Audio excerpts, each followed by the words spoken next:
Isère Économie et Présence, partenaire des entreprises de votre territoire. Entreprises, secteur public, acteurs de l'économie sociale, la Caisse d'épargne Rhône-Alpes s'engage à vos côtés. Caisse d'épargne Rhône-Alpes, la banque des décideurs en région.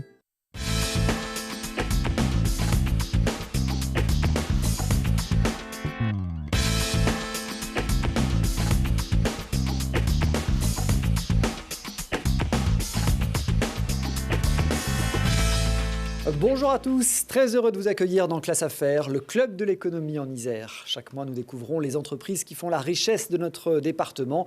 Avec des experts, des témoins, des reportages, nous décortiquons les rouages de l'économie. Pour nous accompagner, bien sûr, Alain Denisot, mon complice. Bonjour Alain. Bonjour Christophe. Je rappelle que vous présidez le directoire de la Caisse d'épargne Rhône-Alpes. Vous êtes notre expert sur ce plateau. Aujourd'hui, dans votre chronique. Alors, nous allons partager la découverte des crypto-monnaies.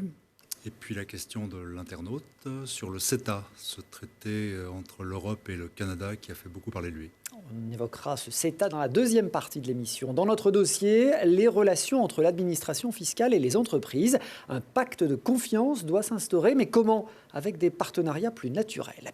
Et puis dans notre focus, découverte d'une entreprise qui prospère sur les déchets. C'est un gros enjeu de développement durable. Pour mieux les retraiter, mieux les réutiliser, c'est le métier d'Arc-en-Ciel Recyclage. Depuis 80 ans, le représentant de la 4e génération à la tête de l'entreprise sera avec nous. Voilà pour le sommaire, c'est parti. Installez-vous confortablement pour un nouveau voyage en Classe Affaires dans le club de l'économie en Isère.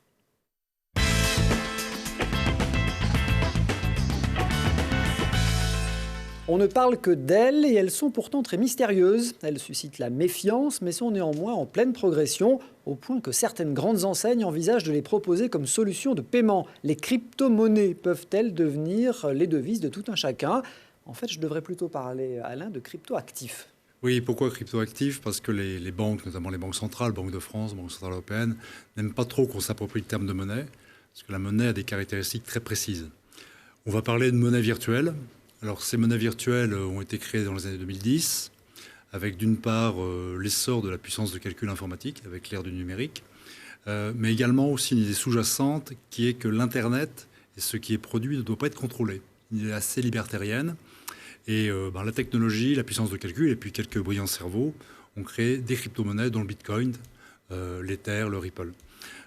Les crypto-monnaies commencent à rentrer dans la vie réelle puisqu'elles s'échangent contre des monnaies réelles avec des variations de cours très importantes, parfois contre des biens, ça reste assez marginal, et on se questionne forcément sur leur développement.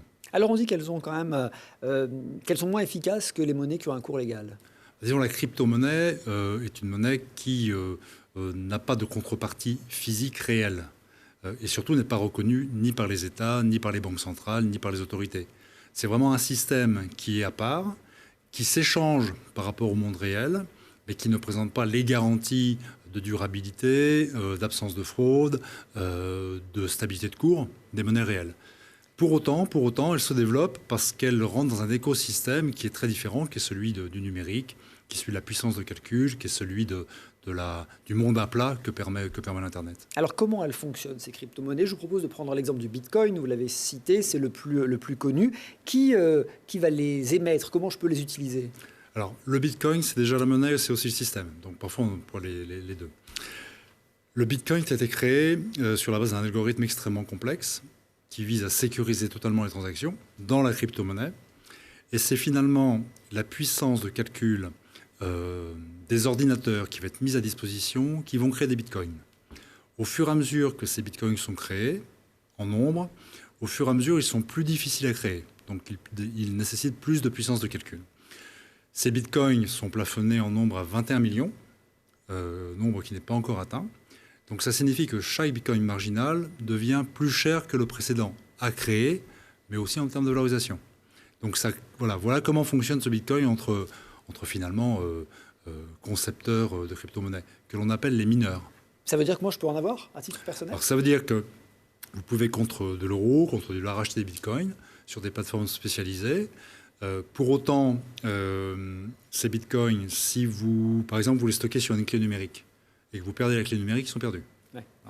Si quelqu'un capte les codes que vous avez mis pour accéder à votre portefeuille, le wallet, sont perdus. Et puis, on ne peut pas exclure totalement un risque de fraude. Alors, nos téléspectateurs connaissent bien ici une autre notion, on l'a évoqué dans cette chronique, c'est la blockchain. Quel est le lien entre ces crypto-actifs, ces crypto-monnaies et la blockchain? Alors, je parlais de puissance numérique, de puissance de calcul et de sécurisation.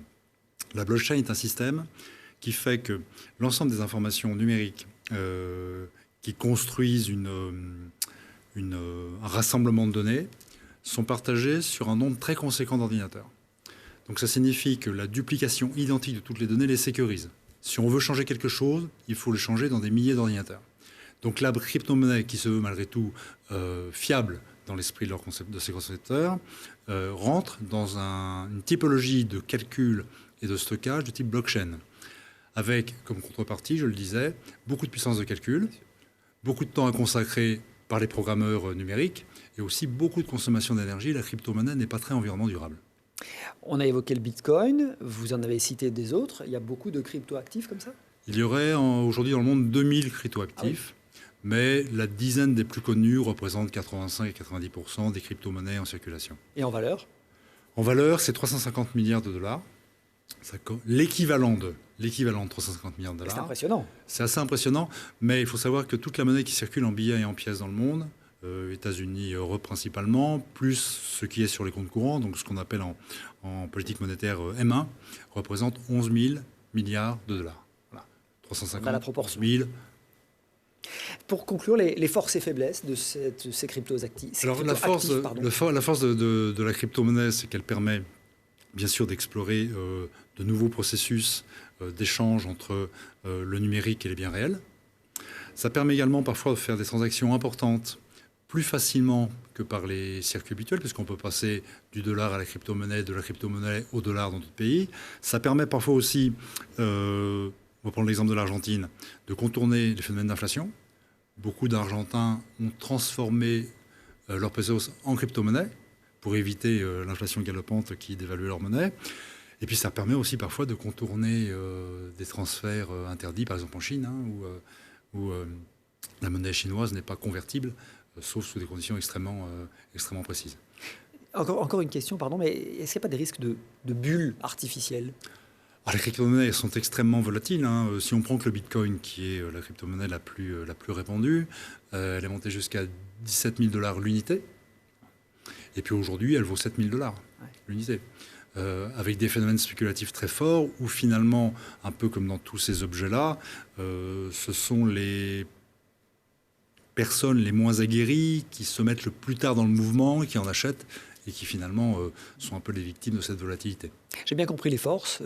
La grosse faiblesse de ces crypto-actifs? La grosse faiblesse, c'est que c'est une monnaie parallèle qui n'est régulée par personne, qui théoriquement rentre dans les règles de contrôle, d'anti-blanchiment, de lutte contre le financement du terrorisme.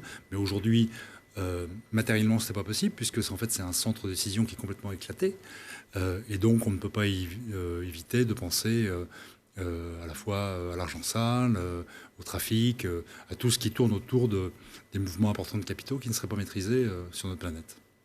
Merci Alain. Ces crypto-actifs, ces crypto-monnaies n'ont plus de secret pour vous, quasiment. Moi, je retiens effectivement qu'il y en a plus de 2000, dont le plus connu, évidemment, le Bitcoin.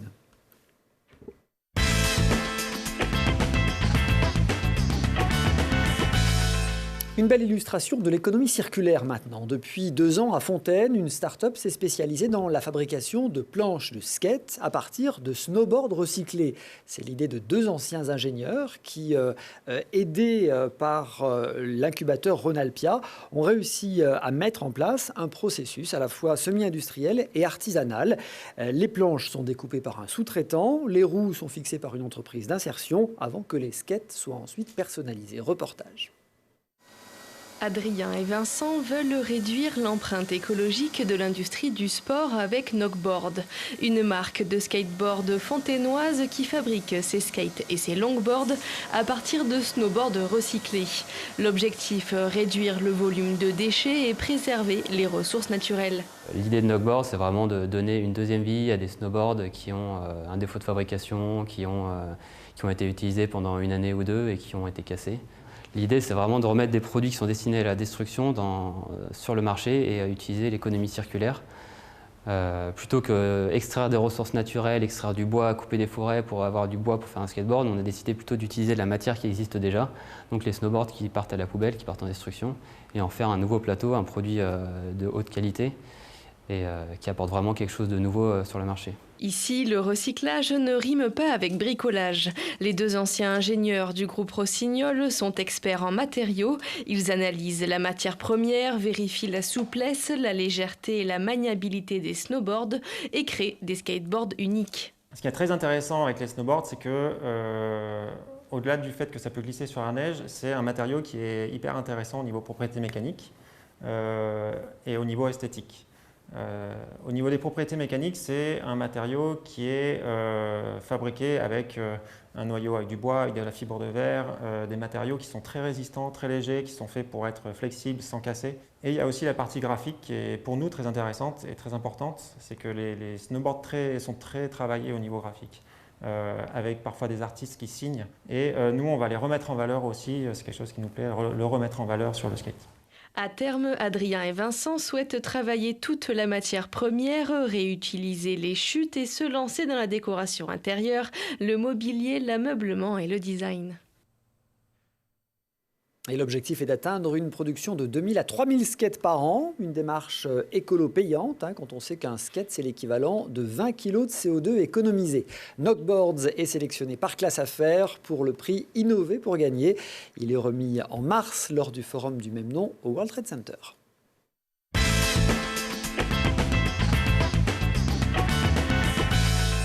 Faciliter la vie des entreprises et contribuer à la compétitivité de notre économie, c'est le rôle de l'administration fiscale. Trop souvent perçue comme un gendarme qu'il faut craindre, elle veut se rapprocher des entrepreneurs et nouer avec eux des relations de partenariat et de confiance. On en parle avec Philippe Leray, le directeur départemental des finances publiques en Isère. Bonjour. Bonjour. Merci de nous avoir rejoints une nouvelle fois dans Classe Affaires. L'administration fiscale fait souvent peur, je le disais, sans doute en grande partie parce qu'on connaît mal son travail. L'objectif, c'est de se rapprocher, de développer le conseil, le service, le partenariat. Oui, absolument. D'abord, je voudrais vous remercier de m'avoir invité parce que c'est un sujet qui est une petite révolution dans la relation entre les entreprises et l'administration. Personnellement, je trouve qu'on en parle insuffisamment. Alors pourquoi une révolution? Parce que finalement, nous sommes connus, vous venez de le dire, le gendarme, le contrôleur. Ce rôle continuera à exister parce qu'il est nécessaire, ne serait-ce que pour assurer l'égalité et l'équité fiscale entre toutes les entreprises et donc assurer le simple respect de la concurrence. Mais à côté de ça, ce que nous souhaitons, c'est vraiment d'entrer dans une modernisation des services publics et instaurer effectivement une relation de confiance pour tendre vers une administration aussi de conseil et de services. Et la loi ESSOC, qui a été votée le 10 août 2018, entre dans ce principe avec deux volets. Un volet, la relation de confiance nouvelle que nous voulons créer avec l'entreprise, mais aussi la reconnaissance du droit à l'erreur. Quand vous vous trompez, si vous le dites, ça vous coûtera moins cher que si vous attendez qu'on vous contrôle. Alors, il y a plusieurs outils qui ont été mis en place, plusieurs dispositifs. On va les passer en revue les uns après les autres. D'abord, cet accompagnement fiscal personnalisé qui est précisément destiné aux PME. Absolument. Alors, ça, c'est vraiment un dispositif très intéressant. On s'aperçoit de quoi? C'est que les PME, à fort développement, souvent, n'ont pas les services juridiques, économiques et comptables qui leur permettent de suivre forcément bien leur croissance.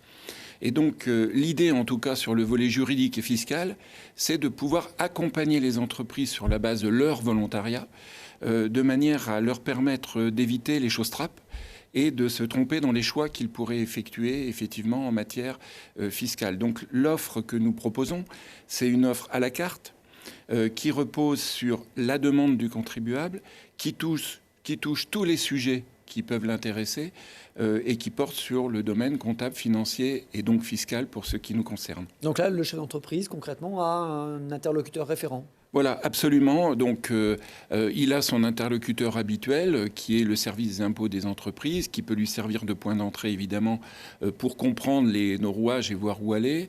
C'est un dispositif qui est fondé sur la mise à disposition d'experts. Donc, les experts, on ne les a pas forcément partout. Donc, le dispositif, pour ce qui nous concerne, est construit autour de la direction régionale des finances publiques, en lien étroit avec nos services dans chaque département de la région, donc évidemment pour ce qui concerne l'Isère. L'idée, c'est vraiment de se mettre au service et d'aider notamment l'entreprise, la PME, qui est en fort développement, à avoir des réponses très précises, très claires, qui lui permettront de prendre les bonnes décisions. Oui, c'est idéal, ça, effectivement, pour les PME qui sont en croissance ou les PME innovantes. On en a beaucoup dans notre secteur. Le deuxième dispositif, c'est là aussi l'accroissement du dialogue avec même des possibilités de partenariat. On parle là aussi aux PME et aux entreprises de taille intermédiaire. Alors, pour le partenariat fiscal, c'est même une vocation vers les entreprises de taille intermédiaire et les grandes entreprises. L'idée, là, est différente. Et là aussi, ça correspond, en fait, à une attente qui était exprimée et non satisfaite. Cette attente des grandes entreprises ou des ETI, c'est d'avoir cette fois-ci un dialogue permanent avec nous.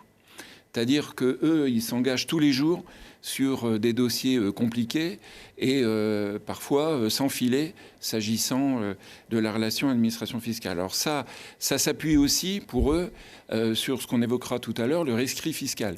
Donc ça s'articule effectivement l'un avec l'autre. Là, cette fois-ci, vu qu'on s'adresse à des entreprises de taille importante, l'interlocuteur est au niveau national et c'est la direction des grandes entreprises qui sera leur interlocuteur. Mais là également, nous ici, nous avons beaucoup de grandes entreprises ou d'ETI.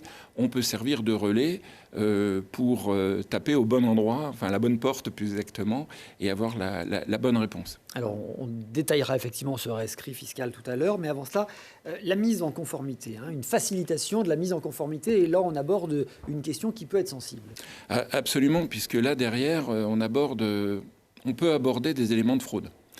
N'oublions pas que nous restons une administration de contrôle et que tous les dispositifs que je présente aujourd'hui n'interdisent pas qu'on continue à chasser la fraude fiscale. C'est quand même un des objectifs que nous poursuivons, mais pas du tout par rapport aux interlocuteurs dont nous sommes en train de parler. Les interlocuteurs dont nous sommes en train de parler sont des interlocuteurs de bonne foi.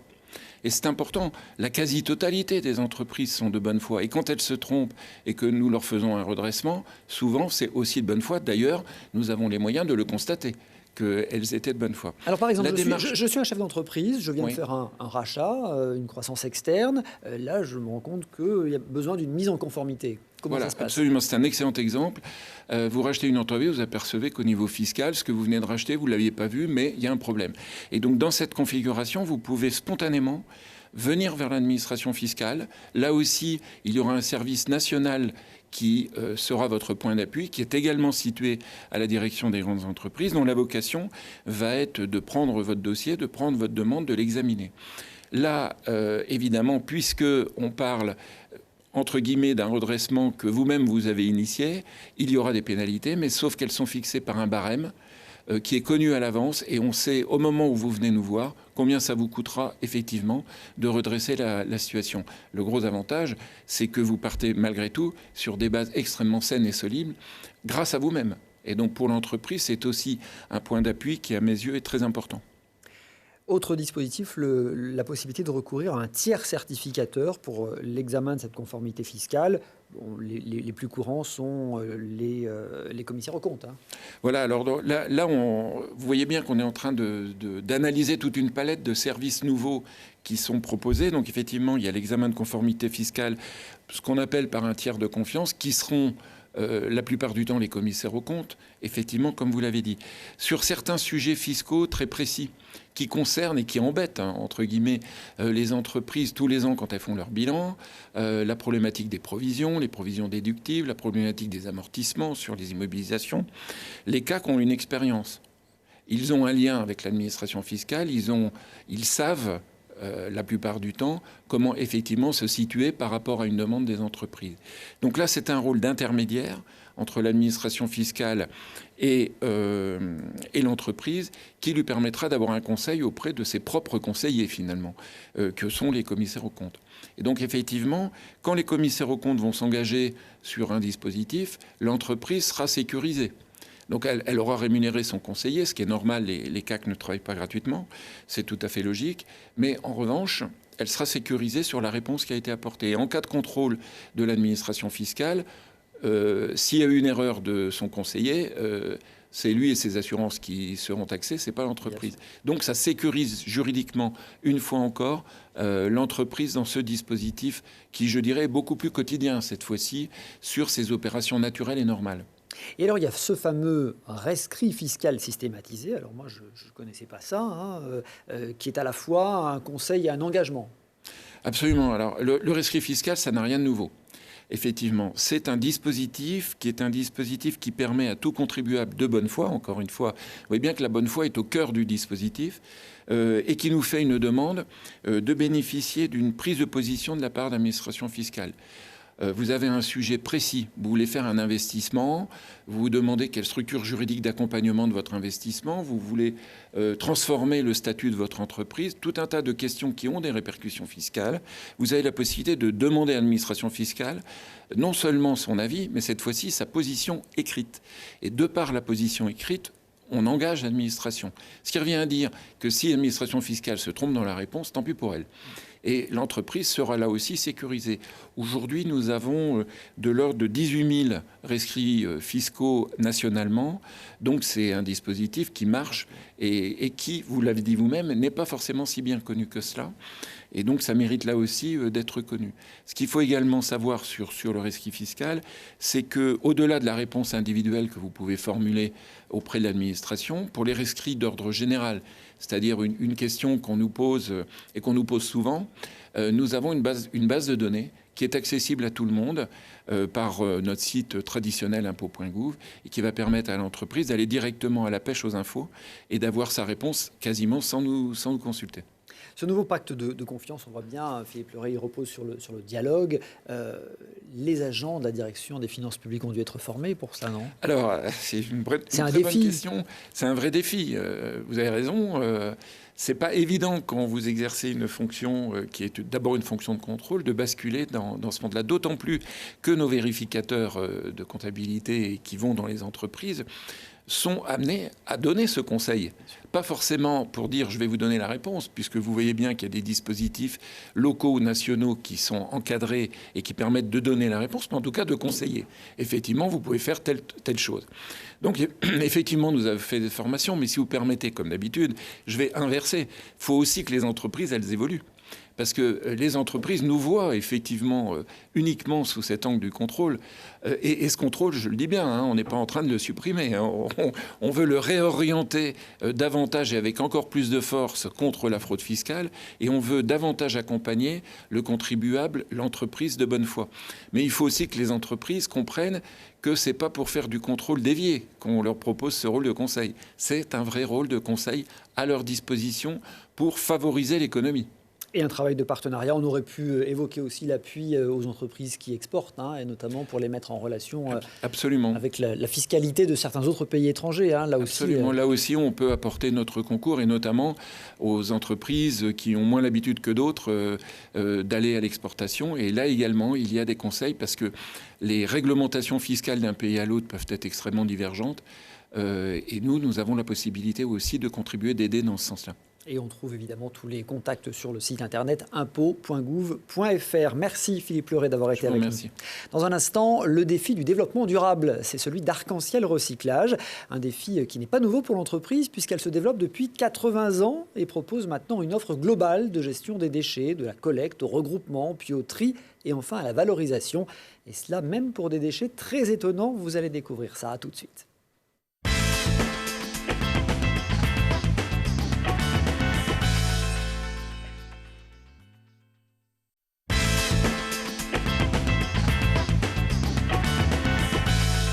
Classe Affaires, le club de l'économie en Isère, retour sur le plateau de Télé Grenoble avec Alain Denisot, notre consultant. Dans un instant, Arc-en-Ciel Recyclage, 4 sites en Isère pour cette entreprise qui a plus de 80 ans. Elle a prospéré sur la valeur des déchets, une histoire aussi exceptionnelle que sa réussite. Avant cela, il y a bien sûr la traditionnelle question de l'internaute. Vous le savez, dans Classe Affaires, vous pouvez envoyer vos questions à Alain qui y répond. Alain, cette semaine, une question de Pauline, je crois, qui s'interroge sur le CETA, cet accord commercial international dont on a beaucoup parlé. On a beaucoup parlé. Alors le CETA, c'est un accord commercial économique global entre l'Europe et le Canada. Alors l'acronyme de CETA, c'est Comprehensive Economic and Trade Agreement. Moi, j'ai pas voulu le faire. Bravo. J'ai fait, voilà. Donc ça vise en fait à renforcer les échanges en baissant les barrières douanières entre le Canada et l'Union européenne sur les biens de production, sur les biens agricoles, sur les matières premières agricoles, sur les services et également sur les marchés publics. Donc pour donner des exemples, le Canada pourra plus importer en Europe avec moins de droits de douane de la viande, des céréales, et nous pourrons plus exporter vers le Canada des fromages, des parfums, certaines technologies. Donc c'est ça l'enjeu de l'accord. Cet accord nous permet aussi aux Européens de participer à des appels d'offres publics. Jusqu'à présent, les Européens pouvaient participer jusqu'à 10% des appels d'offres publics. Maintenant, ce sera 30%. Donc il y a une vraie ouverture de libre-échange et de commerce. Ce qu'il faut savoir, c'est que les échanges économiques entre le Canada et l'Union européenne sont très intenses. Pour l'Union européenne, le Canada est le 12e pays exportateur, enfin de flux commerciaux. Mais pour le Canada, l'Europe est le deuxième groupe de pays. Même chose sur les investissements. Les Canadiens investissent au 4e rang en Europe et nous investissons au 2e rang au Canada, toujours derrière les États-Unis. Donc c'est un traité qui est important, qui a été signé en septembre 2016, début de mise en œuvre en octobre 2017, et maintenant il doit être ratifié par tous les États pour être de plein exercice, les États, les parlements ou en vote direct. Et en France, nous l'avons ratifié en juillet dernier. Voilà. Les craintes par rapport au CETA, parce qu'il y a eu des craintes, il y a eu des manifestations, c'était d'abord la création d'un tribunal d'arbitrage qui échappe, bien évidemment, en tant qu'arbitrage aux lois des pays de l'Union. Et puis le sujet, bien sûr, des quotas agricoles, de l'importation des biens agricoles, et potentiellement aussi la crainte de baisse de la qualité des produits, sachant que des normes plus précises ont été mises en place. Merci, parfait. Merci Alain. Si vous aussi vous voulez des précisions sur une notion économique ou sur un mécanisme financier, n'hésitez pas à nous écrire classeaffaires@telegrenoble.net.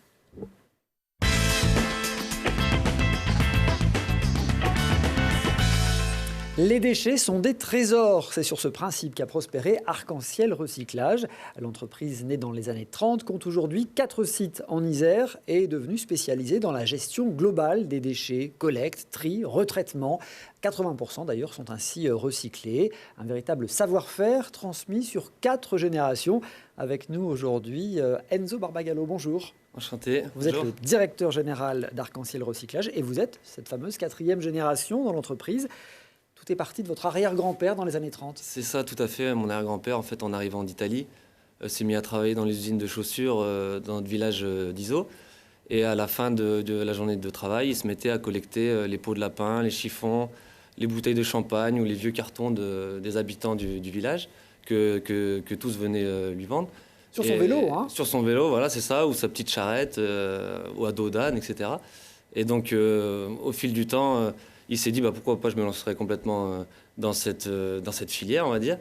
Et donc c'est comme ça qu'il a établi dans la cour de la maison son petit chantier avec un peu de ferraille, des chiffons et les pots de lapin, etc. Bon, 80 ans après, aujourd'hui l'entreprise c'est quoi ? C'est 70 salariés, voilà, c'est 15 millions d'euros de chiffre d'affaires ? C'est ça, tout à fait, ouais.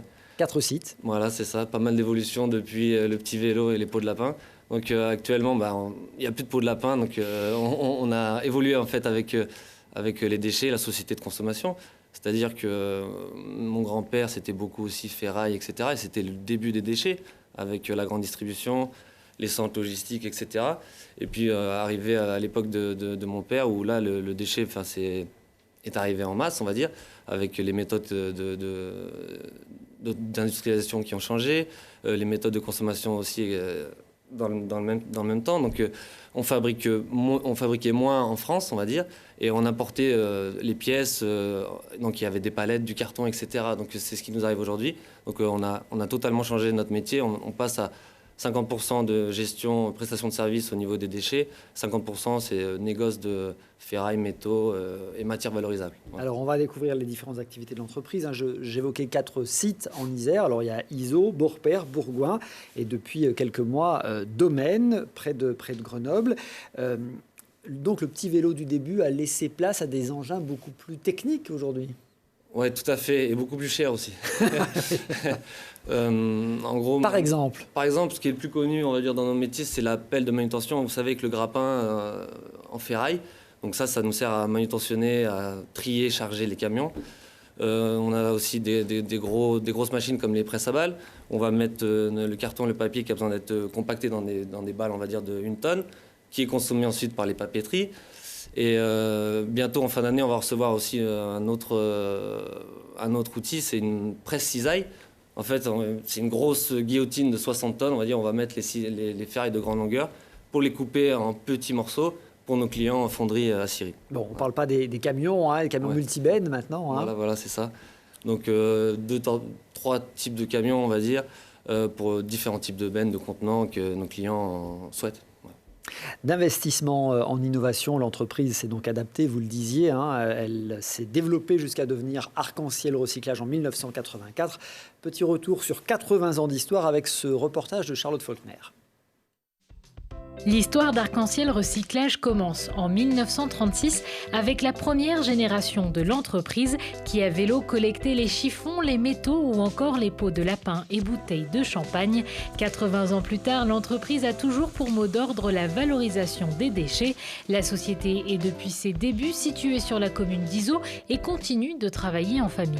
L'entreprise familiale était installée au domicile de mes parents. On avait 2 autres chantiers, mais si vous voulez, du matin au soir, nous vivions dans cet esprit de travail qui était le recyclage. Les clients venaient pour nous vendre la ferraille, le cuivre, les métaux. Je me rappelle aussi quand on achetait un camion, les représentants venaient, ils arrivaient à 18h, 19h, à 20h, ils étaient encore là. L'entreprise a évolué avec l'industrialisation du département isérois, avec l'ouverture de papeteries, d'acéries et d'usines. Arc-en-Ciel Recyclage a ainsi suivi l'évolution de la consommation avec des clients de plus en plus nombreux. Alors en fait, nous travaillons avec tous les producteurs de déchets, donc c'est très varié. Il y a les collectivités locales donc, qui gèrent les déchetteries par eux-mêmes ou grâce à nos propres camions.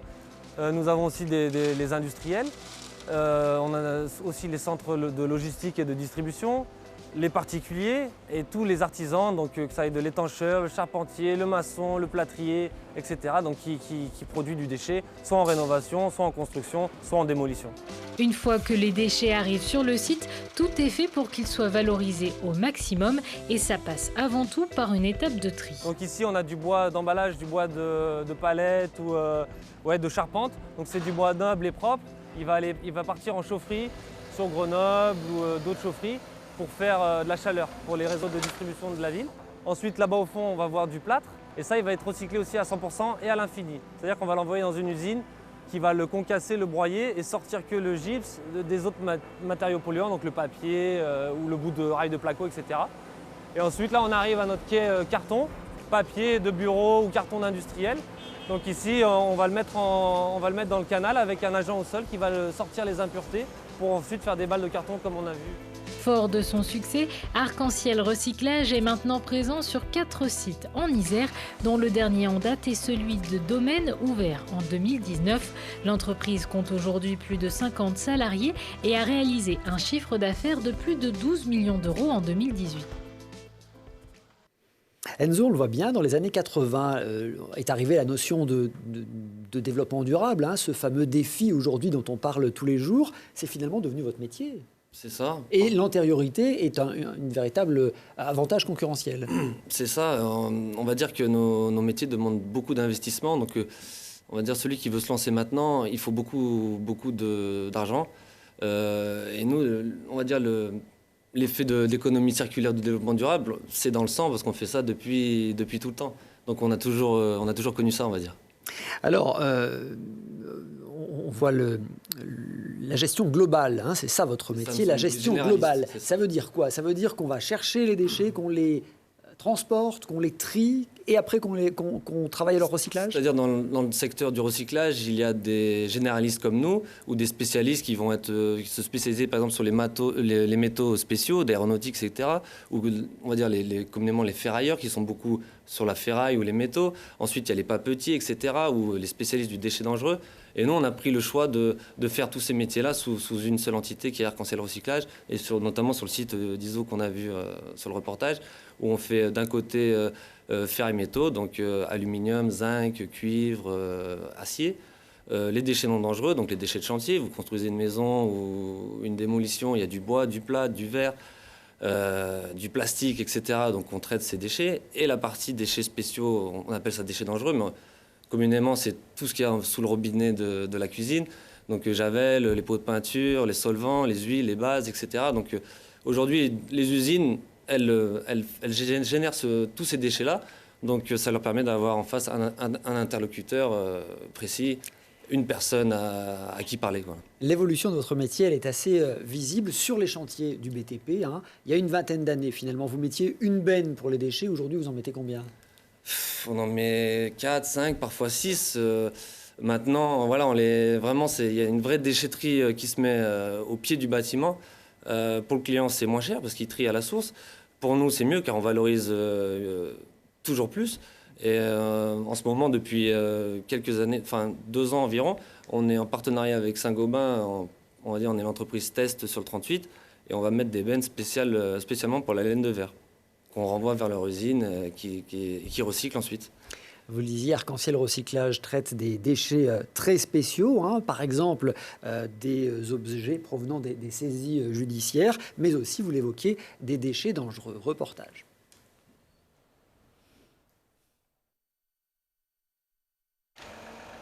Arc-en-Ciel Recyclage affiche un taux de recyclage de 80% de ces déchets, des déchets plus ou moins faciles à valoriser. Pour certains considérés comme dangereux, de nombreuses mesures de sécurité sont mises en place. Un déchet dangereux peut être toxique, corrosif, inflammable ou dangereux pour l'environnement, notamment les bases, les acides, les peintures, des solvants. Vous avez également des batteries. Donc il faut bien faire attention à ne pas mélanger certains produits, notamment des bases et des acides. Pour éviter les accidents, chaque déchet est séparé en fonction de sa nature et le personnel vérifie donc chaque bac un à un pour s'assurer que le tri est bien effectué. Là, je vais prendre la photo avec le nom de la déchetterie pour qu'on puisse faire remonter l'information. Et puis après, je vérifie les bacs en fait. Je vérifie les pâteux. Donc après, comme ça, ils ont l'information. Et après, ça part directement au bureau et c'est les secrétaires qui s'en occupent pour faire remonter en fait les infos s'il y a une erreur de tri. Si certains déchets seront ensuite brûlés sur d'autres sites, Arc-en-Ciel Recyclage valorise au mieux certains de ces déchets dangereux en travaillant en collaboration avec une dizaine d'éco-organismes. Les éco-organismes, c'est des structures qui permettent de financer le recyclage de plusieurs types de déchets en fait.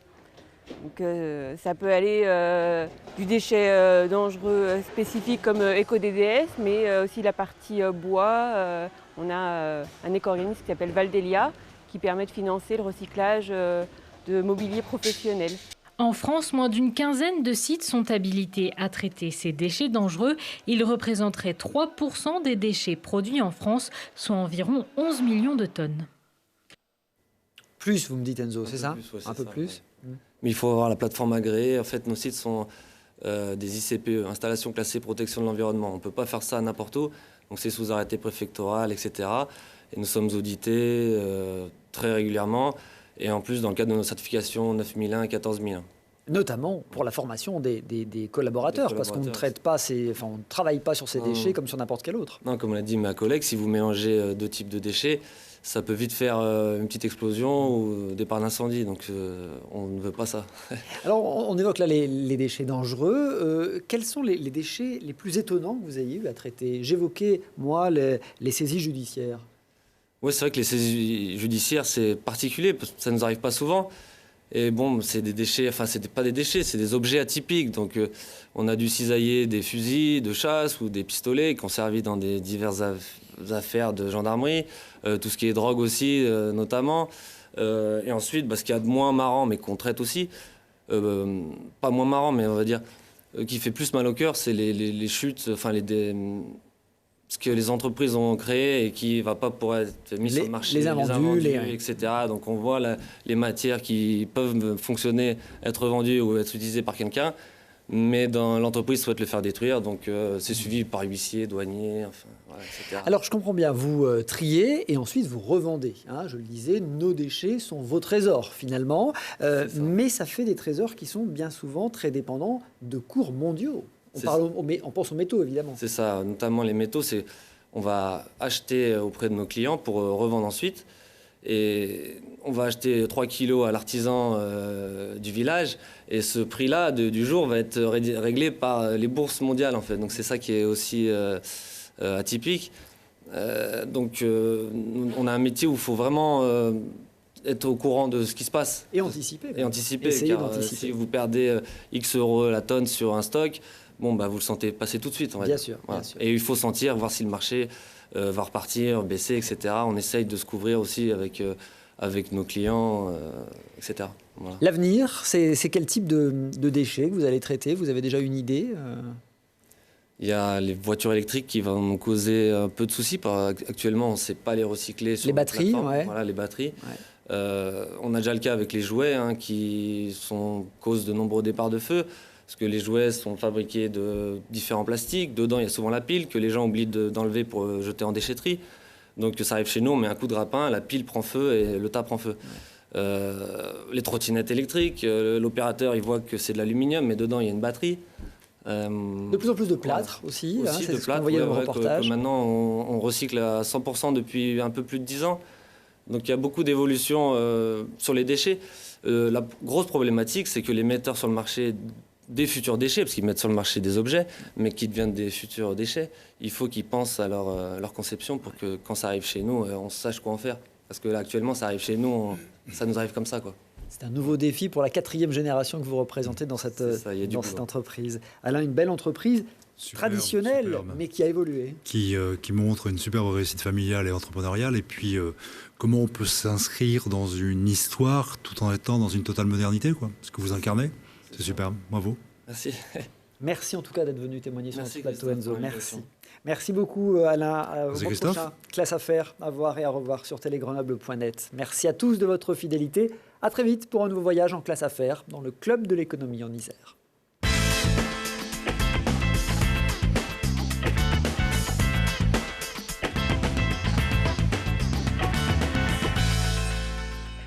Entreprises, secteur public, acteurs de l'économie sociale, la Caisse d'épargne Rhône-Alpes s'engage à vos côtés. Caisse d'épargne Rhône-Alpes, la banque des décideurs en région. Nord-Isère Économie et Présence, partenaires des entreprises de votre territoire.